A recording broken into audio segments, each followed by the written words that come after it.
Vision with Vinayak में मैं विनायक शर्मा आप सभी का हार्दिक स्वागत करता हूं। आज हम आपको एक ऐसी शख्सियत से रूबरू करवाएंगे जिसे हम सब बहुत अच्छे से जानते हैं, जिन्होंने हमारा बहुत अच्छे से एंटरटेनमेंट किया है, चाहे वो मॉडल हो चाहे एक्ट्रेस हो। बिग बॉस में आप सभी ने उन्हें देखा, प्यार दिया। और देश में क्या चल रहा है ये देश में क्या चल रहा है? देश में तो अभी बड़ा फेमस हुआ था ना जब बिग बॉस ने बोला था कि देश में क्या चल रहा है। हाँ, याद है मूवमेंट? तो मैंने बोला था कि सर अर्चना ट्रेंडिंग चल रही है। जी तो अर्चना जी आज हमारे साथ सच वेद रख के स्टूडियो में। अर्चना जी अभी क्या लगता है, अभी भी अर्चना ट्रेंडिंग में है? ऑफ कोर्स, मैं आए दिन ट्विटर पे ट्रेंड करती रहती हूँ, कभी ना कभी कुछ ना कुछ मतलब मेरा रहता ही है। तो अभी जैसे खतरों के खिलाड़ी अभी चल रहा है जी, तो वो सैटरडे संडे आता है रात को 9 बजे कलर्स पे।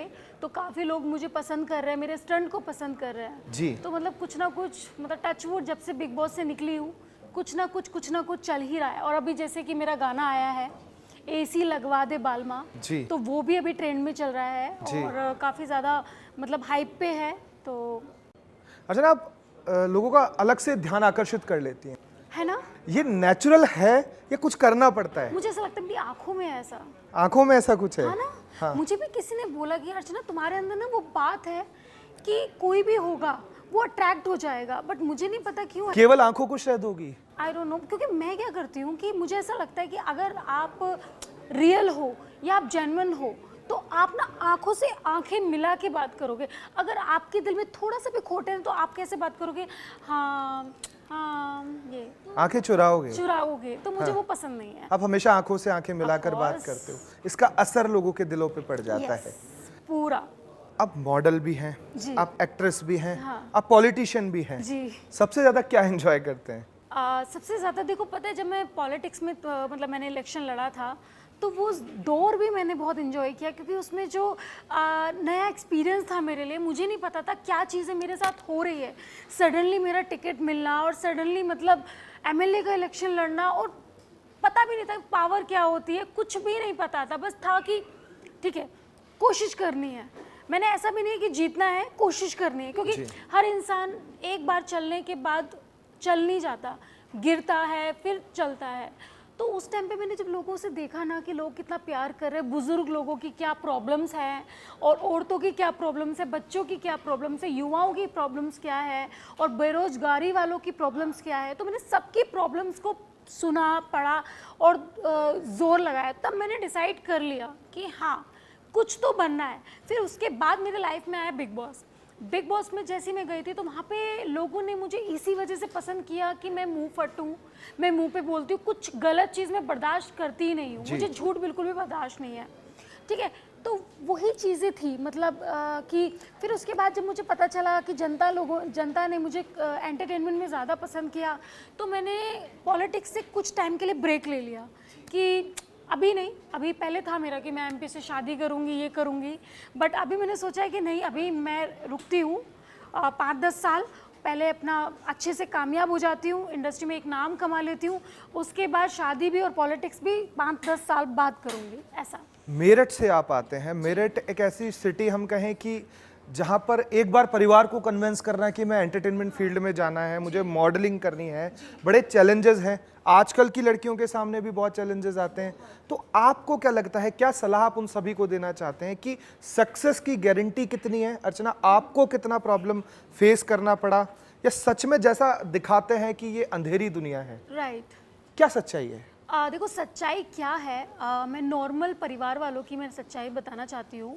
जब लड़की पैदा होती है ना, जैसे गरीब परिवार हो गया या लोअर मिडिल क्लास फैमिली हो गई, तो क्या होता है कि ताने आते हैं बचपन से। मतलब मैं आपको ये बताना चाहती हूँ कि बचपन से ही जो लड़की होती है उसको कितना स्ट्रगल करना पड़ता है। बचपन में पैदा हुई, मोहल्ले वालों के ताने, अरे लड़की पैदा हुई है, अरे इसको जला दो, अरे इसको रख दो, इसको फलाना कर दो, कैसे करोगे, इतने महंगाई में इतनी पढ़ाई, इसका दहेज यहेज ये वो सब।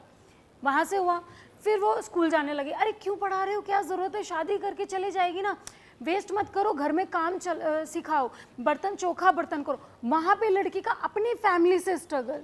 फिर उसके बाद बड़ी होती है, चलो बच्ची ने बेचारी ने 10th क्लास 12th क्लास कह के पास कर ली, उसके बाद जब वो ग्रेजुएशन में आती है तब बोलते हैं, मम्मी वो बोलती है अपने फैमिली से कि मम्मी मुझे ग्रेजुएशन करना है।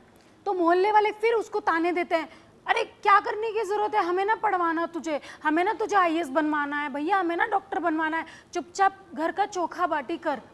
तो वहाँ पे भी फिर से मोहल्ले वालों के लोगों के ताने, मतलब उसको ग्रेजुएशन करने के लिए कितनी प्रैक्टिस और कितने ताने झेलने पड़ते हैं, वहाँ पे भी उसका स्ट्रगल चल रहा है।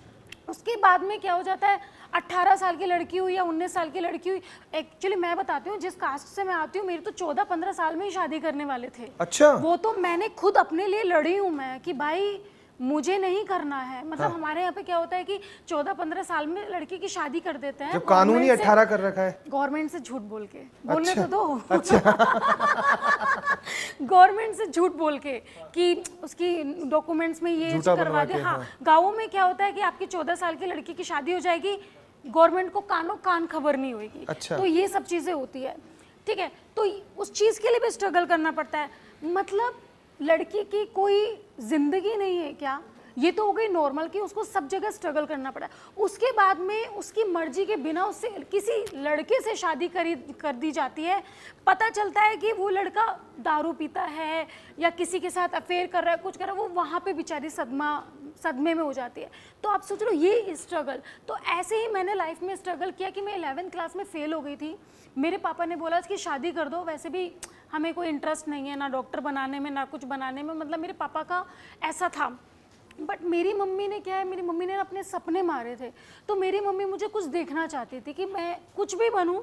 मैं आईएएस की तैयारी कर रही थी, उसके बाद में मैं बता रही हूँ। तो अरे वाह, यूपीएससी की तैयारी किया? हाँ, अरे बट मेरा एज छोटा पड़ गया तो वो 1 साल का गैप आ गया। उसके बीच में फाइनेंशियली कंडीशन बहुत ज़्यादा ख़राब थी। तो मैं एक न्यूज़ चैनल का नाम नहीं लेना चाहती हूँ। किया है आपने? हाँ, तो मैं एक न्यूज़ चैनल का नाम नहीं लेना चाहती। मैं वहाँ पे गई थी, जस्ट होता ना आप फर्स्ट ईयर कर लेते हो तो इंटर्नशिप के लिए जाना पड़ता है।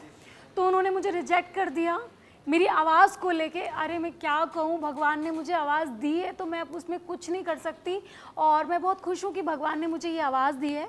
और तो वहाँ से मुझे रिजेक्शन मिल गया। मैंने बोला कि भाई तुम मुझे गाँव का दे दो, मैं अपना बाइक पे गड्ढे वड्ढे देख के तुम्हें हाँ, रिपोर्ट बना के भेज दूंगी। हाँ, उसमें तो मतलब गले का काम नहीं है, मैं प्रिंट में चली जाती हूँ, कुछ में चली जाती हूँ। बट किसी ने भी मुझे जॉब नहीं दी। उसके बाद में फिर मैंने सोचा चलो छोड़ो, अब एक काम करती हूँ, रियल एस्टेट में ही कर लेती हूँ। तो वो भी नहीं मिला। फिर मुझे टेली कॉलिंग की जॉब मिली LIC में। 6,000 रुपये मंथली मेरा सैलरी था और 3,000 रुपये मेरा घर का रेंट। दिल्ली में आश्रम में मैं जिस घर में रहती थी, मतलब छोटा सा था, मतलब इतना ही घर था, उसी में छोटा बेड था। और जब बारिश होती थी तो मतलब जो नाले का पानी और पॉटी वगैरह सब घर के अंदर आती थी और मैं ऊपर कर करके बाहर जाती थी, फिर बस पकड़ती थी, फिर जाती थी। तो मतलब समझ लो मैंने वो लाइफ में वो दौर भी देखा है। मतलब कभी पूरा दिन मैंने खाना नहीं खाया क्योंकि पैसे नहीं होते थे। 10 रुपये बचते थे तो 10 रुपये के मोमोज़ खा लेती थी मैं, क्योंकि उससे मोमोज़ 8 मिलते थे ना, और 8 मोमोज़ में मेरा पेट भर जाता था। तो मैंने वो दौर भी देखा। बट कहते हैं ना, आपकी प्लेट में ना भगवान ने खाना रखा है तो टाइम से आपको वो खाना मिलेगा। तो मुझे ऐसा लगता है कि इस इंडस्ट्री में मेरा खाना लिखा था, तो शायद वो सब क्रॉस करके मैं आज यहाँ पर हूँ। अब क्या मिजाज है मेरठ का जब जाती हैं मेरठ? अब घर वालों का, रिश्तेदारों का, या जिन भी लोगों ने विरोध किया था, अब जब आपको बिग बॉस में देखा, मूवीज में देखा, अब अर्चना इतनी फेमस हो गई है, MLA का टिकट मिल गया, तो अब क्या रिस्पॉन्स है सबका? मैं एक चीज़ बताना चाहती हूँ कि जब हम बचपन में मेरे पापा पुलिस थे, 4th क्लास की जॉब थी, जैसे कि मैस में खाना बनाते थे बड़े बड़े उनके लिए, जैसे अपना रंगरूट आते हैं ना, हाँ। ऑफिसर्स आते ट्रेनिंग के लिए, उनके लिए खाना बनाते थे। और तो क्या होता था कि हम लोगों को छोटे छोटे क्वार्टर मिले हुए थे, तो हमारे पड़ोस में थे काफ़ी लोग। तो मुझे पता नहीं था कि ये जात पात ये सब क्या होती है। मैं किसी के घर में चली गई, वहाँ पे सब लोग मतलब हमसे वो होते थे कि नहीं नहीं ये घर में नहीं आनी चाहिए। तो मैं जस्ट ऐसे घर में चली गई, मुझे बुलाना था और मैंने ना वहाँ जाके गिलास में पानी पी लिया। तो उसकी मम्मी ने मुझे इतना मारा कि तू आई क्यों अंदर, तूने पानी क्यों पिया, अच्छा तुझे नहीं पीना चाहिए था, ये वो करके करके। मेरी उसकी बेटी मेरी फ्रेंड थी, उसने मुझे बोला कबरे, मम्मी क्या हो गया पानी पिला, नहीं तुझे नहीं पता। उन्होंने क्योंकि आपके फादर 4th क्लास थे इसलिए। 4th क्लास भी थे और कास्ट प्रॉब्लम भी थी। मतलब मैं SC में आती हूँ, शेड्यूल कास्ट में आती हूँ, तो वो कास्ट प्रॉब्लम भी थी। तो उसने वो गिलास फेंक दिया आप समझ रहे हो, उस वक्त की बात बता रही हूँ जब मैं छोटी थी।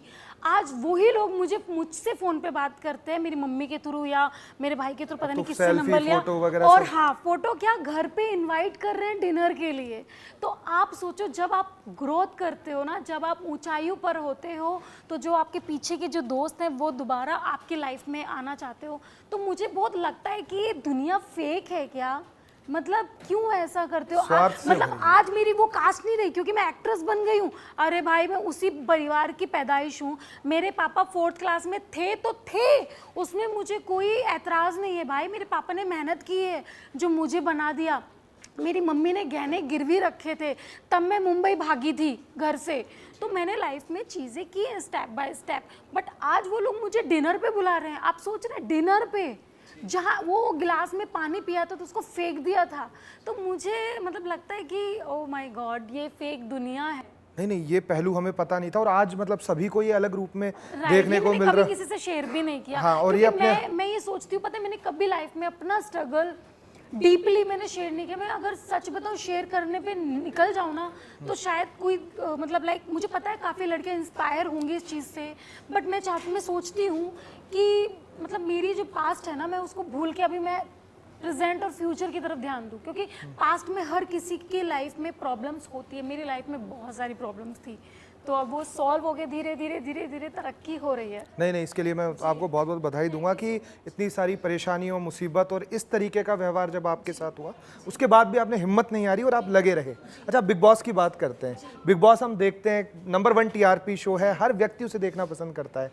लेकिन हमारे मन में एक डाउट रहता है, जो होता है वो एकदम स्क्रिप्टेड होता है, रियल होता है, या कहानी कुछ और है? नहीं देखो, रियल होता है, सारा चीज़ें रियल होती है। बस थोड़ा ये होता है कि जो आपके कलर्स फेस होते हैं, जो बड़े बड़े सेलिब्रिटी होते हैं, उनको थोड़ा सा कहते हैं ना, मेरा बड़ा बच्चा, अरे मेरा तो ये बड़ा बच्चा है बेचारा, मुझे कमा के दे रहा है तो मैं तो उसका खातिरदारी करती हूँ, तो वैसा होता है। जो नालायक बच्चा होता है, कोई पड़ा रहता है घर में, उसको अच्छा। कहते हैं चल काम तो कर लेना, अरे दिन भर पड़ा रहता है, अपने बड़े भैया की तरह सीखना, तो मतलब वैसा है। थोड़ी सी है वहाँ पर भी नहीं, पार्शियलिटी। पता है, देखो मैं क्या सोचती हूँ, देखो मैं फेमस नहीं थी, मैं कलर्स फेस नहीं थी, आज मैं हूँ। आज मैं प्राउड से कहती हूँ कि कलर्स ने मुझे बनाया है।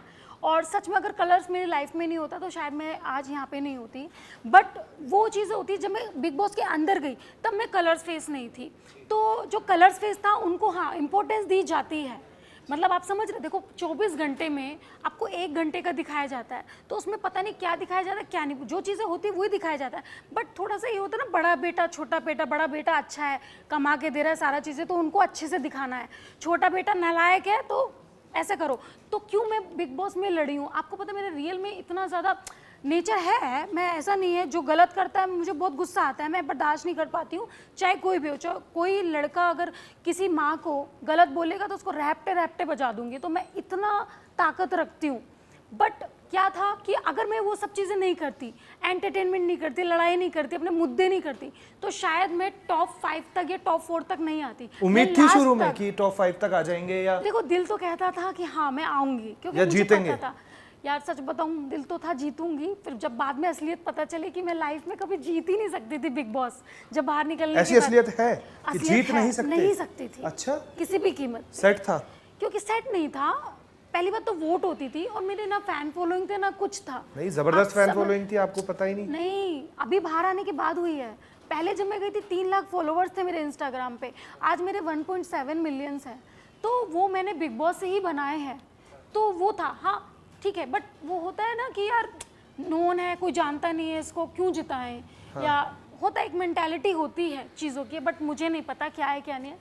फिर अच्छा चलो, फिर मैं सोचती हूँ चलो ठीक है, टॉप 4 तक भी पहुँची, बहुत बड़ी बात है। फर्स्ट एपिसोड में नहीं निकाल दिया, इनफैक्ट बीच में ऐसा दौर भी आया था, मुझे निकाल दिया गया था।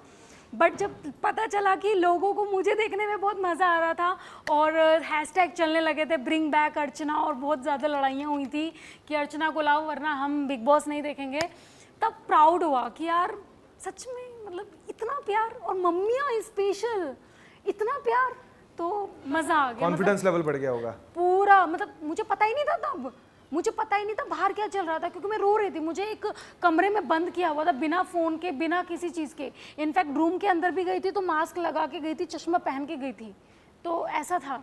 सलमान भाई से भी काफी मजाक मस्ती अरे वहाँ होती थी। बहुत ज्यादा सर ने, इनफैक्ट खतरों के खिलाड़ी में रोहित शेट्टी सर ने बहुत सपोर्ट किया। सलमान, आज सच बताऊं, आज मैं जो टॉप 4 तक पहुंची हूँ सलमान सर के बदौलत, क्योंकि उन्होंने मुझे दिल से सपोर्ट किया। नहीं, वो तो लॉन्च करने में माहिर है, तो कभी बात हुई कि आप मुझे भी मौका दो? ये उन्होंने स्टोरी बोला- अगर आप उन्हें बताते तो हो सकता है कि लॉन्च। उन्होंने बोला पेट अंदर कर।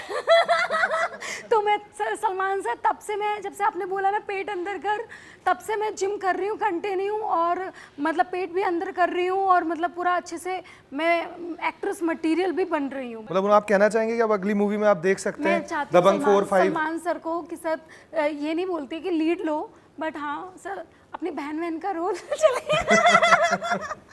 देखो, हाँ देखो, जो है वो है, तो वो भी चलेगा, मुझे कोई दिक्कत नहीं है। आगे कहाँ देखती हैं भविष्य की एक्टिंग के अंदर अब मूवीज को? एक्टिंग के लिए मैं एक बहुत अच्छी एक्ट्रेस बनना चाहती हूँ। एक्टिंग वाइज एक्चुअली क्या था, जैसे मैंने खतरों के खिलाड़ी अभी स्टार्ट किया था, तो लोगों ने एक पॉइंट ऑफ व्यू रखा था अपना कि इसको तो कलर्स बुला रहा है, सिर्फ कॉमेडी के लिए बुला रहा है, ये उसके ज़्यादा कुछ कर भी नहीं पाएगी, अगर लास्ट तक भी गई तो सिर्फ अपनी कॉमेडी की वजह से करेगी, वरना इस पर एक स्टंट नहीं होगा। तो मुझे ना, मतलब मैं कभी कुछ कहती नहीं थी, मन होता था बोलने का, फिर मैं कहती थी कि यार कीचड़ में अगर मैं ईंट डालूंगी तो कीचड़ मेरे ऊपर ही आएगी, तो मैं चुप रहती थी। मैंने कहा वक्त आएगा तो मैं बताऊंगी, या पता चल जाएगा। तो आज वो वक्त आया कि लोगों को खुद पता चल गया कि खतरों के खिलाड़ी में मैं अच्छे स्टंट कर रही हूँ, लोग मुझे पसंद कर रहे हैं, मुझे रिव्यूज़ आ रहे हैं, बहुत अच्छा पसंद कर रहे हैं। तो ऐसे ही लोगों के मन में एक नेगेटिव थॉट है, अभी का जो थॉट है कि अर्चना को एक्टिंग नहीं आती है, ये एक्टिंग कर ही नहीं सकती है, सिर्फ कॉमेडी कर सकती है और ये सब कर सकती है, उसके अलावा एक्टिंग नहीं कर सकती है। तो मैं बस एक मौका चाहती हूँ कि जल्दी से वो मौका आ गया है, हाँ। बस बाहर आना बाकी है। अच्छा, प्रोजेक्ट पे काम हो रहा है? काम हो रहा है और चल भी रहा है, बस वो रिलीज कब होगा वो नहीं आइडिया, कि इस साल होगा या नेक्स्ट ईयर होगा, बस वो जल्दी से आ जाए तो लोगों को जो गलतफहमी थी ना वो भी दूर हो जाएगी कि अर्चना को एक्टिंग नहीं आती है। अर्चना, पॉलिटिक्स में अपने आप को कहाँ देखती हो? भाई एमएलए का चुनाव लड़ा तो आगे मंत्री, प्रधानमंत्री, राष्ट्रपति, मुख्यमंत्री तक मैं नहीं गई हूँ। मैं, पता है मैं क्या चाहती हूँ, मैं एक ऐसा नेता बनूँ, जिस जगह की मैं नेता हूँ, चाहे वो एमपी हो, जो मेरी लोकसभा हो, उसमें ना हर एक लड़की दबंग हो।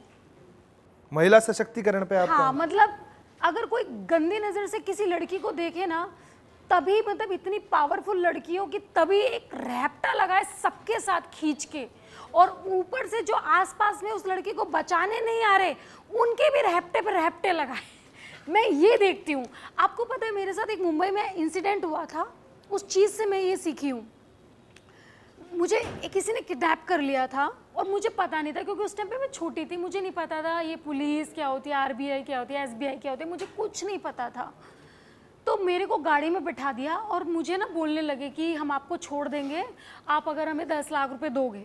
अच्छा। भाई उस टाइम पे स्ट्रगलर हूँ मैं, मेरे पास है ही नहीं इतने पैसे। तो कह रहे कितने हैं? मैंने कहा मुझे, मेरे पास 1 रुपया भी नहीं है, घर में गहने हैं। तो मैंने क्या कहा, हाँ है। कितने के होंगे? मैंने कहा 1-2 लाख के होंगे। कह रहा ठीक है, उनको करवा के आओ। मैंने भाई को फ़ोन किया कि गुलशन ऐसे ऐसे करके जल्दी से गिरवी रख के 2 लाख रुपए अभी चाहिए। मेरा भाई हल्का सा थोड़ा समझ गया कि कुछ तो गड़बड़ है, तो मेरे भाई ने वो पैसा डिग्गी में रखा स्कूटी की, और वो आया, और तभी मैंने चिल्ला दिया। जैसे उसने डोर अनलॉक किया ना, मैंने कहा गुलशन पैसे मत देना, ये किडनैपर्स है। और मैं बाहर भागी और उसको मैंने पकड़ लिया। वो मेरे, मतलब मैं ऐसे थी, बैठी हुई थी और वो सामने था, तो वो मेरे यहाँ मार रहा था लात से। आपको पता है मैं ऐसे पकड़ रही हूँ, लात मार रहा है, दुनिया ना पूरी देख रही है कि क्या हो रहा है। इतने हट्टे कट्टे लौंडे, इतने हट्टे कट्टे आदमी, किसी ने ये नहीं कहा कि यार लड़की को बेचारे को मार रहा है, वो पकड़ते हैं। मैंने कहा ये सच में ये दुनिया है, ऐसी दुनिया कि एक लड़की पिट रही है, उसका भाई बेचारी उसकी मदद कर रहा है। मेरे भाई को इतने मुक्के मारे, किसी ने मदद नहीं की। तो मैं तब से सोचने लगी कि कुछ ऐसा करना है मुझे कि हर लड़की दबंग होगी, और मैं चाहती हूँ हर लड़की किसी से भी नहीं डरे, चाहे वो कोई भी हो। आपको किसी की खैरात में आप नहीं जी रहे हो, आपकी खुद की लाइफ है, आपको उसी तरह से, उसी ढंग से आपको जीतना होगा। तो तब से मैंने सोचा कि नहीं, मुझे लड़कियों को दबंग बनाना है और उनको खुद इंडिपेंडेंट बनाना है, कि किसी के वो भरोसे ना रहे। क्योंकि आजकल की जो दुनिया है, सोशल नेटवर्क अगर मैं बात करूँ, सोशल मीडिया की अगर मैं बात करूँ, बहुत आगे बढ़ चुकी है। अर्चना, हमेशा बॉलीवुड को लेके या फैशन वर्ल्ड को लेके कहा जाता है कि बहुत काली दुनिया है जी। फेवर मांगे जाते हैं, हाँ जी। है ना, कास्टिंग काउच जैसे शब्दों का हम सुनते हैं, है ना, मीटू के भी बहुत वो आरोप आया है। तो आपको क्या लगता है कि टैलेंट की वैल्यू है या ऐसा कुछ करने पे ही मौका मिलता है? ये विभाग क्वेश्चन है। देखो, कास्टिंग काउच की अगर मैं बात करूं तो अगर मैं ये बोलूं कि नहीं होता तो मैं तो सबसे बड़ी झूठी होंगी। ऐसा है नहीं, वो चीज़ें होती हैं। आपको भी ऑफर किया कभी किसी ने ऐसा? ऑफ कोर्स मैं लड़की हूँ तो ऑफ कोर्स रहेगा। बस यही होता है कि लड़के अपनी इज्जत बचाने के लिए नाम नहीं लेती किसी का। तो कैसे डील किया फिर ऐसी सिचुएशन? उस चीज़ को डील ही नहीं किया। अगर मैं डील कर रही होती तो शायद आज मैं मेन लीड हीरोइन होती, आप समझ रहे हो, या मैं बहुत बड़े हीरो के साथ फिल्म कर रही होती। तो नहीं किया ना वो चीज़ डील मैंने।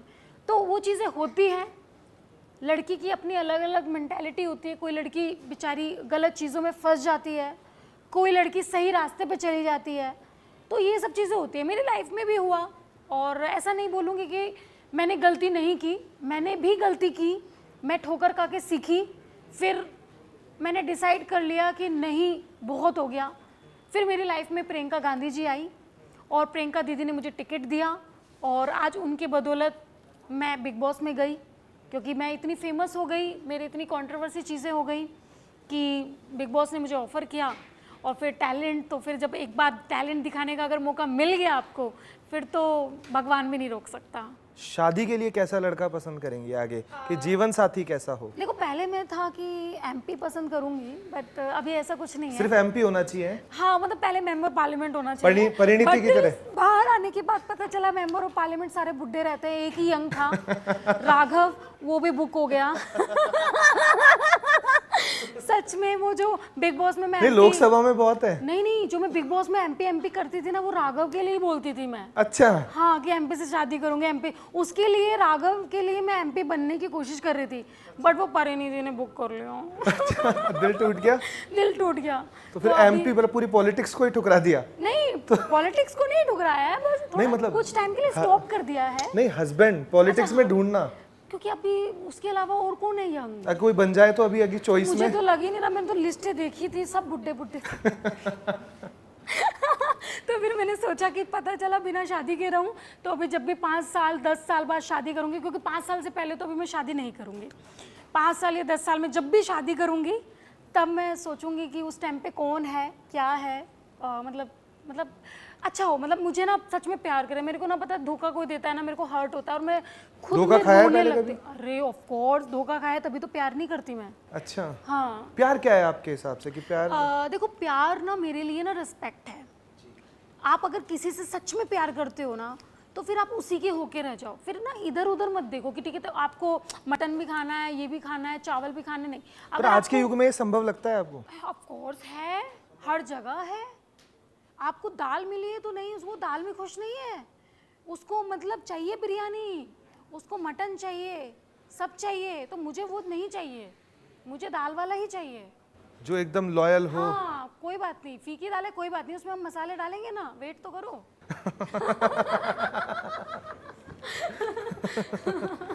तो ऐसा है। नहीं, बिल्कुल बहुत अच्छा लग रहा है आपसे बात करके, और मतलब बड़े अच्छे आंसर और बहुत ट्रू, बहुत रियल आंसर आप दे रही हैं, कोई भी फेक इसमें आंसर नहीं है, इसलिए बड़ा मज़ा आ रहा है। विजन विद विनायक में कभी कभी ऐसा होता है कि हम किसी से, हर व्यक्ति बना कर बातें करता है ना, लेकिन आप एकदम रियल बोल रहे हैं, ट्रू। तभी तो लोगों ने पसंद किया है। जो दिल में है वो मुंह पे है, मतलब किसी के लिए, मतलब ऐसा नहीं है कि camera, oh my God camera है, अच्छा और क्या बोलना है सोचती हूँ, हाँ, ऐसा नहीं है मेरा। बिग बॉस में दोबारा जाने का मौका मिले तो ऑफ कोर्स जाऊंगी मैं, क्योंकि बिग बॉस की वजह से ही आज मैं यहाँ पर हूँ। तो बिग बॉस के लिए हमेशा मैं रेडी हूँ। जब भी बिग बॉस बुलाएंगे तब तो मैं जाऊंगी। और बस। फेवरेट एक्टर कौन है? ऋतिक रोशन। ऋतिक रोशन। डांस कर लेते हो आप अच्छा उसको? हाँ, उनकी तरह इंस्पायर हो उनसे? नहीं, मतलब उनकी तरह ऐसे वाला डांस नहीं करती हूँ, बस बॉलीवुड स्टाइल। और हीरोइन? हीरोइन में प्रियंका चोपड़ा। प्रियंका चोपड़ा को आप सबसे ज्यादा पसंद करते हैं? तो जैसे निक जोनास से उन्होंने शादी कर हाँ, ली। बट मैं अंग्रेज से शादी नहीं कर सकती। नहीं कर सकते? कोई अच्छा हॉलीवुड स्टार अगर ऑफर करे तो? वोटिंग खत्म हो जाएगा ना। अच्छा। नहीं, लोग पसंद करते हैं। नहीं, किसने बोला? अगर आप एक नेता बनते हो और अगर आपने अंग्रेज से शादी कर ली तो जनता आपको वोट नहीं देगी। अच्छा, तो वो करियर को देखते हुए? Yes, of course. अगर वो दाल वाला ही निकला तो? नहीं, अंग्रेज दाल वाला नहीं हो सकता। नहीं हो सकता, ये कभी फिक्स नहीं, है। फिक्स है। अंग्रेज दाल वाला हो ही नहीं सकता। क्यों? अपने इंडियंस ही बेस्ट है। इंडियन सी बेस्ट है। अगर मानो मम्मी पापा कोई लड़का ढूंढ कर लाएं, खुद एकदम सुशील, पारिवारिक, हाँ। है ना, मुझे कहीं, मतलब पारिवारिक, मतलब मुझे ऐसा नहीं है सिक्स पैक वाला चाहिए, नहीं। हाँ, ऐसा बिल्कुल भी नहीं है। मेरे को ना देसी टाइप का हो ना बेचारा, मतलब मेरे से, मतलब उसको ये लगेगा जिसकी ना, गांव में जमीनें हो, सरपंच हो। हाँ हाँ। हाँ, मतलब चलेगा, मतलब ऐसा होना चाहिए कि यार हाँ ठीक है, उसकी वाइफ बहुत अच्छी है, मेरी वाइफ सबसे सुंदर है, मैं अपनी वाइफ के साथ खुश हूँ, ऐसा वाला। वरना सिक्स पैक वाला लाऊंगी तो उसको दूसरे की वाइफ ज्यादा अच्छी लगेगी। हाँ, और समझ फिर रहे आपको हैं भी इनसिक्योरिटी रहेगी, हाँ, है ना, तो और फिर- लड़कियां भी तो देख फिर कर इसलिए उसको। मैं ऐसा चाहती हूँ मेरा पति ना एवरेज हो, हल्का सा पेट निकला हुआ चलेगा, हल्का सा पेट निकला हुआ चलेगा। देखो सब लोग देख रहे हैं, तो बहुत सारे लोग इसमें क्या आपको इंस्टाग्राम पे मैसेज भी कर सकते हैं फोटो के साथ, है ना। चलेगा, बट अभी 5 साल तक शादी नहीं करनी है मुझे, 5 साल के बाद शादी करनी है मुझे। नहीं नहीं, बिल्कुल अभी ठीक तो बात मुझे है। कम से कम 5-7 साल अपना करियर बनाना है। ठीक है अर्चना, क्या मैसेज, क्या संदेश आज आप जनता को देना चाहते हैं, क्योंकि आप नेता भी हैं, आपके फैंस को देना चाहते हैं क्योंकि आप एक्टर भी हैं, और एक महिला होते हुए इतनी सारी, हमने सुना अभी मजाक की बातें कुछ और है, लेकिन इतनी सारी विषम परिस्थितियों से लड़कर एक मुकाम पर हासिल होना, बातें कोई भी कर सकता है, बड़ा आसान होता है, लेकिन उन परिस्थितियों से लड़कर इस मुकाम पर आना, ये आप ही जानते हैं। तो क्या संदेश आप तमाम लड़कियों को, देशवासियों को, आपके फैंस को और हमारे दर्शकों को देना चाहेंगे? जी, बस मैं यही बोलना चाहती हूँ स्पेशल लड़कियों से, कि आपको ना किसी पे डिपेंड होने की ज़रूरत नहीं है। आई नो स्टार्टिंग में तकलीफ़ होती है, रास्ता नहीं दिखता है, बट एक बात बोलूँ, जब आप निकल जाते हो ना, ठान लेते हो रास्ते पर, तो आपके रास्ते खुद ब खुद खुल जाते हैं। तो कभी भी अपने आप को ना डिमोटिवेट मत करना, अकेला मत सोचना, बस यही सोचना कि भगवान आपके साथ है। और दिक्कतें आती हैं लाइफ में, हर परिस्थिति आती है, हर मोड़ आता है, बट उस मोड़ पे चलना आपको है, और दबंग तरीके से चलना है, किसी से डरना नहीं है, क्योंकि आप अपने आप में ही खुद बहुत स्ट्रांग हो। बहुत बहुत धन्यवाद अर्चना, आज विजन विद विनायक में सच बेधड़क स्टूडियो में आने के लिए। तो आज आपने देखा कि एक ऐसी लड़की जिसको हमेशा आपने एंटरटेन करते हुए देखा है ना, मस्ती मजाक करते हुए देखा है, लेकिन आज उसने अपनी ज़िंदगी के ऐसे सच, ऐसे पहलू बताए कि जब व्यक्ति रोशनी देखता है तो उस सवेरे से पहले उसकी जो रात होती है वो कितनी कठिन होती है, कितनी परिस्थितियों से उसे गुजरना पड़ता है। जातिवाद को भी लेके अगर किसी ने फेस किया है तो यह भी अपने आप में कहीं ना कहीं कॉन्फिडेंस को डाउन करता है, लेकिन जब आप सक्सेसफुल हो जाते हैं, जब आप सामर्थ्य हो जाते हैं, तो गोस्वामी तुलसीदास ने भी कहा है, समर्थ को ना दोष गोसाई। अगर आपको कोई दोष बताता है, कमजोरी बताता है, तो उसका जवाब एक ही है जो अर्चना ने भी आज बताया, सफलता। आप सफल हो जाइए, तो जो भी व्यक्ति आज आपको नीचा दिखा रहा है, आपके लिए गलत बोल रहा है, वही आपको अप्रिशिएट करने लग जाएगा, क्योंकि ये दुनिया, हमें कहने में कोई अतिशयोक्ति नहीं है, मानने में कोई दोष नहीं है कि स्वार्थी है ना। तो लोगों से प्यार करते रहिए, प्यार को फैलाते रहिए, अपनेपन दोस्ती को फैलाते रहिए, और विजन विद विनायक देखते रहिए। इसी तरीके से हम आपसे मिलते रहेंगे। नमस्कार, जय हिंद, जय भारत। सासू भी मेरे गिला जंग राखे, ऊपर ते गर्मियां तंग राखे, हो सोलर तो छत पे धरा दे बालमा, चौबारे में इसी लगवा दे बालमा, सन ठाड़ का पंखा तरा दे बालमा।